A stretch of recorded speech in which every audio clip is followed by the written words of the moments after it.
The New Development Bank was established by BRICS nations and serves as an alternative funding source for the global south. The bank's executives are in the country for the G20 Leaders Summit led by Ashwani Muto, Director General of the Independent Evaluation Office at the New Development Bank. We'll be assessing the cooperation, the partnership, the investments over the past decade. And this requires a very comprehensive evaluation of the entire portfolio of projects, more than $5 billion we're talking about. And this will entail site visits, interaction with government institutions, private sector, stakeholders, academia, and others. The bank has renewed its commitment to the development of South Africa through a new signed memorandum of understanding that is expected to support various sectors and help boost the country's economy.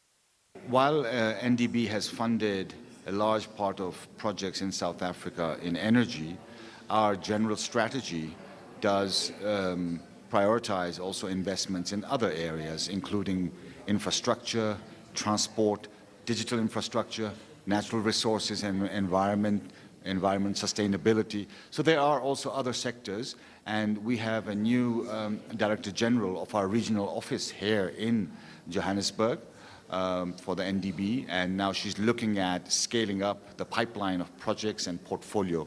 South Africa is in the process of amending the National Evaluation Policy Framework. A MoU Minister in the Presidency for Planning, Monitoring and Evaluation, Marupini Ramokgopa, believes will put the focus on outcomes and review government projects with less impact. The updated version of the NEPF 2025 is now moving through government clusters on its way to Cabinet for approval. It was necessary to update the NEPF, and these were some of the reasons that we believed are quite critical.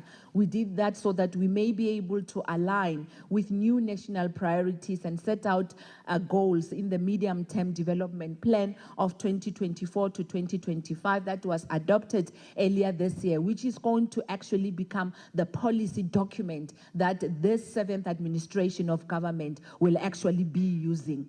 We also did that to accelerate implementation and results, given the development backlogs we face and the short time left to 2030.